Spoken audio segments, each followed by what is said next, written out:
Gimana caranya biar bisa fokus ke ampunan Allah? Kalau perlu dicatat tuh dosa-dosa kita. Kita udah pernah ngelakuin dosa apa aja sih? Dari mulai dosa yang paling terkecil sampai dosa yang paling besar. Dicatat tuh dosa-dosa. Banyak banget. Mungkin satu buku gak cukup untuk mencatat dosa-dosa kita. Bismillahirrahmanirrahim. Alhamdulillahirabbil alamin. Allahumma sholli ala Sayyidina Muhammad wa ala ali Sayyidina Muhammad. Assalamualaikum warahmatullahi wabarakatuh. Halo teman-teman, apa kabar? Mudah-mudahan teman-teman selalu dalam lindungan Allah Subhanahu wa taala. Amin ya rabbal alamin. Alhamdulillah, kali ini aku akan sharing lagi pengalaman sholawat dari teman-teman kita. Tapi sebelumnya buat teman-teman yang belum subscribe, di-subscribe dulu biar aku makin semangat lagi bikin videonya. Dan buat teman-teman yang punya Instagram maupun TikTok, jangan lupa di-follow Instagram dan TikTok aku ya. Yang punya testimoni sholawat, silahkan kirimkan testimoni teman-teman ke nomor yang ini. Dan buat teman-teman yang belum punya buku ini, jangan pernah lelah, ada nikmati setiap sholawat, harganya 55.000. Teman-teman bisa beli di Gramedia atau teman-teman bisa langsung hubungin admin. Ada free tasbih digital untuk 100 orang pertama yang ikutan PO atau yang order ya. Langsung aja akan aku bacain testimoninya. Ini dari Mbak A di Sumut. Assalamualaikum Mbak Mel. Waalaikumsalam. Masih ingat saya nggak Mbak? Saya A dari Sumut, izin mau kasih testimoni. Sholawat lagi Mbak. Mau kasih share ke teman-teman tentang the power of sholawat. Pertolongan Allah benar-benar nyata, alhamdulillah. Saya mau cerita pada testimoni sebelumnya, kan saya bilang bahwa akhir Maret saya harus melunasi hutang dengan rentenir 18 juta kan Mbak. Sebelum jatuh tempo itu saya terus kencengin sholawat, memohon ampunan dan minta dibukakan jalan keluar sama Allah. Waktu terus berlalu tapi belum ada bayangan sama sekali bahwa ada uang untuk membayar hutang tersebut. Saya terus diingatkan sama penagih hutang agar mempersiapkan uangnya. Dengan yakinnya saya katakan iya ke dia sambil dalam hati minta pertolongan sama Allah dan kencengin terus-terusan salawatnya. Saya berusaha untuk bisa 25.000 tapi qadarullah tidak pernah sampai di angka itu. Saya sedih dan iri kadang melihat mereka yang bisa sampai 5.000 lebih. Tapi saya terus berdoa tanpa menyerah, kencengin sholawat sebanyak yang saya bisa.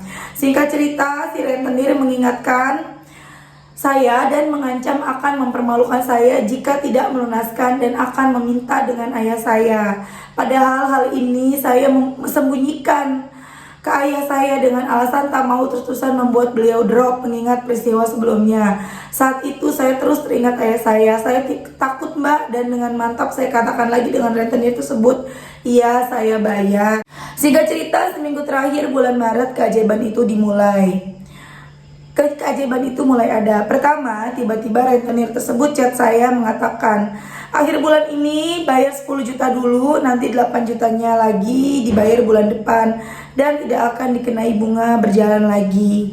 Masya Allah Mbak, angka yang harus saya persiapkan mengecil. Alhamdulillah Mbak, Allah bantu luluhkan hatinya. Saya terus kencengin sholawat sambil meminta kepada Allah diberi jalan untuk saya membayar riba ini. Saya bilang ke Allah, terima kasih untuk semua masalah ini, saya ikhlas.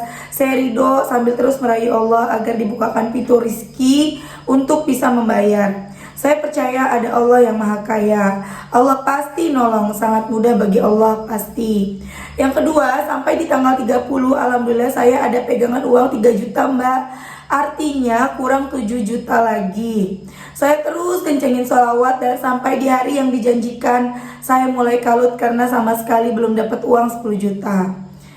Saya terus kencengin sholawat sampai akhirnya saya benar-benar di titik pasrah dan ikhlas menerima segala takdir, bahkan jika itu harus takdir terburuk.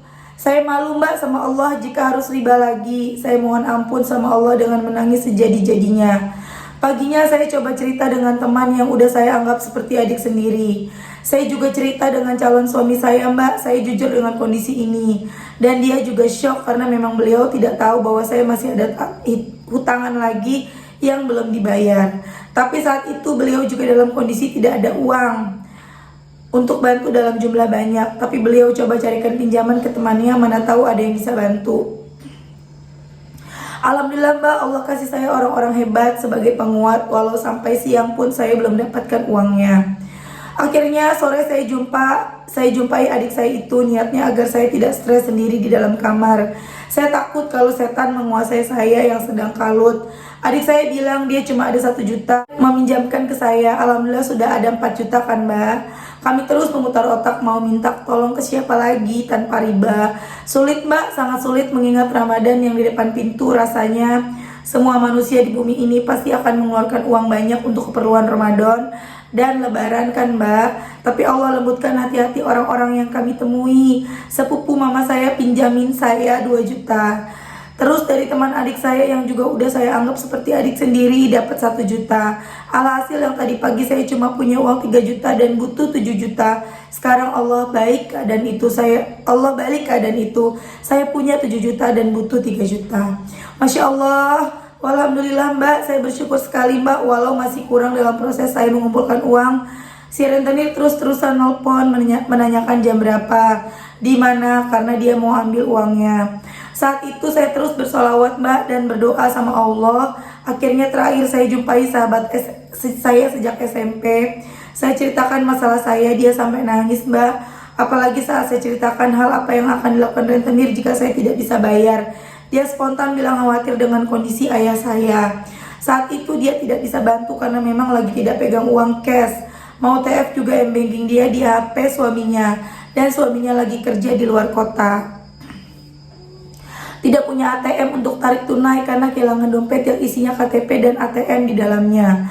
Saat itu saya bilang ke sahabat saya, nggak apa-apa. Terus saya bilang ada teman yang biasanya di ATM-nya selalu stay uang dalam jumlah banyak, tapi dia tidak bisa meminjamkan dalam waktu lama karena memang uang itu terus keluar masuk untuk jadi perputaran dagangnya.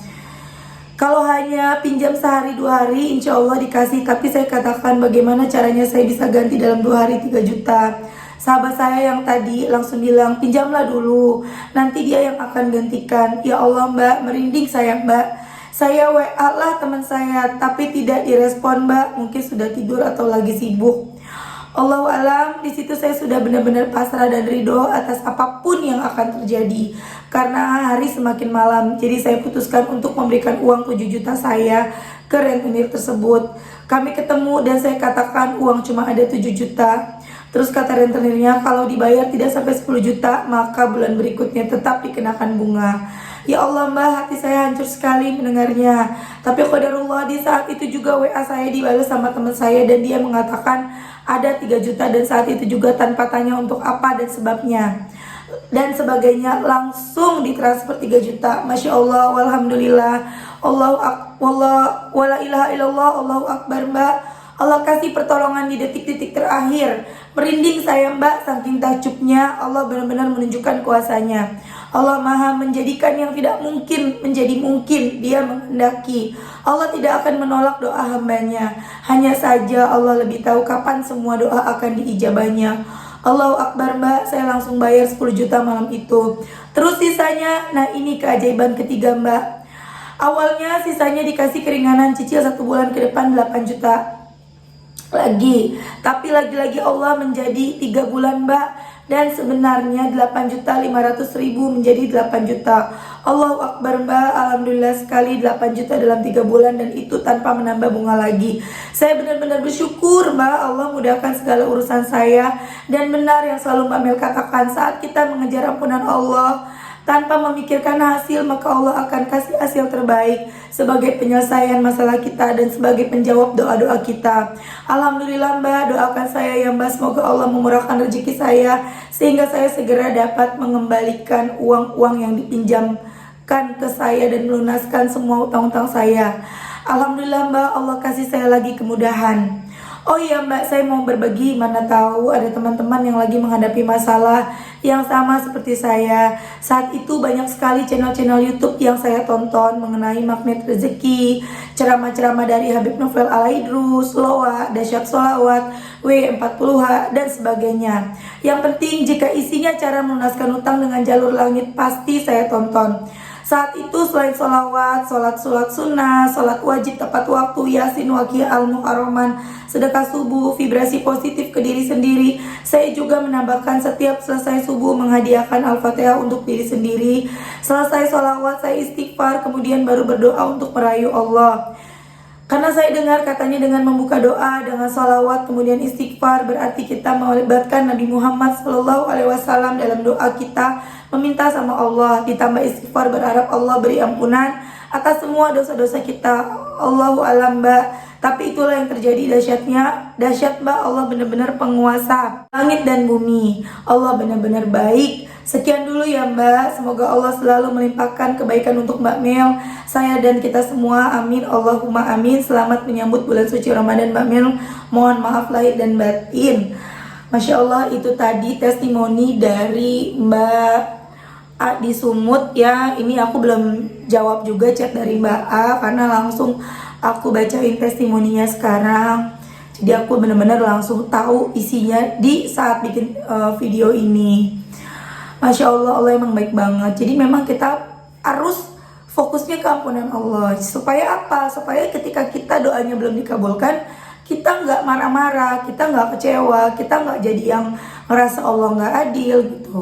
Karena ketika kita merasa Allah nggak adil, Allah segala macam lah, kita mikir Allah itu nggak mau nolongin kita, itu Allah makin jauh, teman-teman. Misalnya kita mau hati kita adem, kita fokusnya ke ampunan Allah. Gimana caranya biar bisa fokus ke ampunan Allah? Kalau perlu dicatat tuh dosa-dosa kita. Kita udah pernah ngelakuin dosa apa aja sih? Dari mulai dosa yang paling terkecil sampai dosa yang paling besar. Dicatat tuh dosa-dosa. Banyak banget.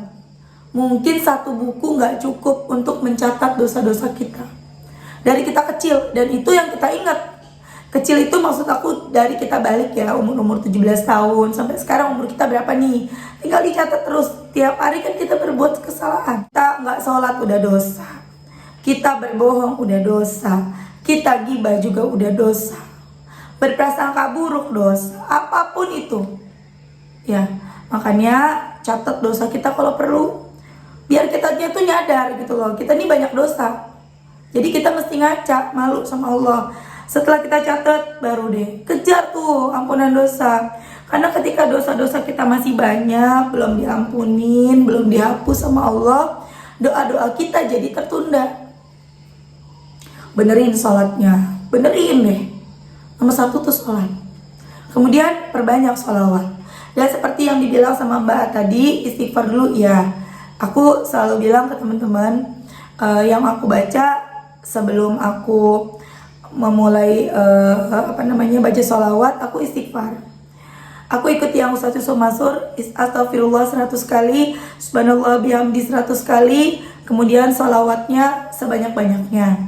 Tapi beberapa hari ini aku lagi mencoba sholawatnya istighfar dulu 1000 kali sambil beraktivitas. Setelah selesai istighfar 1000, aku baca subhanallah bihamdi 100 kali, baru aku lanjut baca sholawat sebanyak-banyaknya.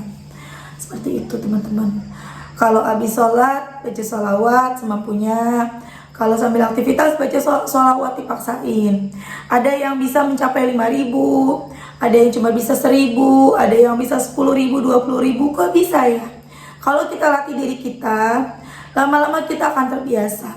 Dari mulai yang sedikit sampai akhirnya lama-lama banyak. Seperti kemarin Mbak Yeni kan ya, yang dari Bandung, awalnya 1000 aja berat, tapi sekarang mencapai 20.000 sholawat Jibril, munjiatnya 500 sampai 1000, Masya Allah. Dimudahin banget sama Allah ya teman-teman ya. Dan teman-teman jangan berkecil hati, kita bisa mengenal sholawat, kita bisa membaca sholawat, kita bisa mendawamkan sholawat walaupun belum banyak, itu udah alhamdulillah, karena Allah udah memilih kita untuk mengenal sholawat gitu. Kadang-kadang kalau diingat-ingat masa lalu ya, masalah-masalah aku yang bertubi-tubi, sedih ya pasti. Tapi aku juga bersyukur. Andai aku tidak diberi masalah pada saat itu, mungkin aku tidak ada di sini. Mungkin aku tidak ada di YouTube. Mungkin aku tidak mengenal sholawat seperti sekarang. Sholawat yang aku baca hanya ketika aku ingat aja. Ketika aku sholat, dan itu pun gak banyak. Karena waktu itu aku gak tahu fadilah dari bersolawat. Jadi ayo teman-teman, kita selesaikan masalah kita dengan memperbanyak baca sholawat. Oke teman-teman, terima kasih udah nonton. Mudah-mudahan jadi manfaat buat teman-teman, buat kita semua. Mohon maaf kalau ada hilaf kata, ada kalimat aku yang menyinggung teman-teman. yang teman-teman tidak berkenan, mohon maaf. Yang benar hanya milik Allah, dan kesalahan tentunya milik aku sendiri. Kita doakan sama-sama semoga segera dimudahkan sama Allah, bayar utang-utangnya, diberesin, dilunasin, semuanya beres. Mbak A kencengin terus sholawatnya, benerin terus sholatnya ya, semangat terus. Mbak punya Allah, Allah akan selalu bersama Mbak. Amin. Terima kasih. Assalamualaikum warahmatullahi wabarakatuh.